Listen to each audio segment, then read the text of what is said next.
New Market থানার ওসির প্রত্যাহার চায় ৭ কলেজের শিক্ষার্থীরা। পদত্যাগ করতে হবে ঢাকা বিশ্ববিদ্যালয়ের প্রভিসিকেও। এসব দাবি মেনে নিতে ২৪ ঘন্টার আলটিমেটাম দিয়েছে আন্দোলনকারীরা। সন্ধ্যায় ঢাকা কলেজের শহীদ মিনার থেকে এই কর্মসূচি ঘোষণা করা হয়। এদিকে অধিভুক্ত বাতিল হলেও চলমান পরীক্ষা নেওয়ার অনুরোধ জানিয়েছে ঢাকা কলেজ। রোববার ঢাকা বিশ্ববিদ্যালয়ের প্রভিসি মামুন আহমেদের সঙ্গে কথা বলতে যান ৭ কলেজের শিক্ষার্থীরা। পরে প্রভিসির বিরুদ্ধে অশোভন আচরণের অভিযোগ তোলে তারা।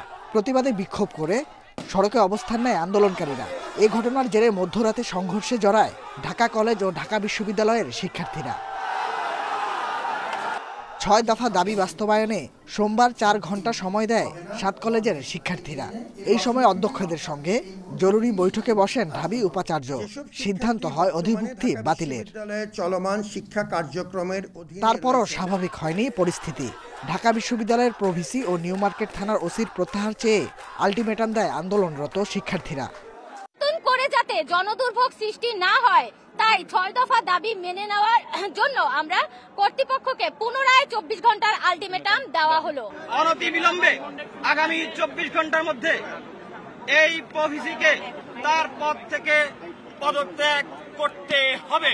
২৪ ঘন্টা পরবর্তী আমরা কঠোর থেকে কঠোর অবস্থানে যাব এবং এই কর্মসূচি কিন্তু ঢাকা ব্লকেট কর্মসূচি হতে পারে।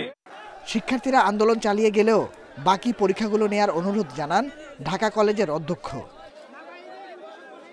তোমাদের যতগুলা আবেদন ছিল সবগুলো উপস্থাপিত হয়েছে। সর্বশেষ যেটা আজকে ৬ দফা সেটিও আমি ওইখানে উপস্থাপন করেছি এবং প্রত্যেকটা বিষয় নিয়ে আলোচনা হয়েছে। তোমাদের যে কোনো দাবি চলতে পারে, এটা নিয়ে আমার কোনো আপত্তি নাই, কিন্তু পরীক্ষাটা চলতে দিতে হবে। শিক্ষার্থীদের অভিযোগ ৬টির মধ্যে ৫ দাবি মানা হয়নি। দাবি না মানলে ক্লাস পরীক্ষা বর্জনের হুঁশিয়ারি দিয়েছে তারা। Nahid Kamal, independent news, Dhaka.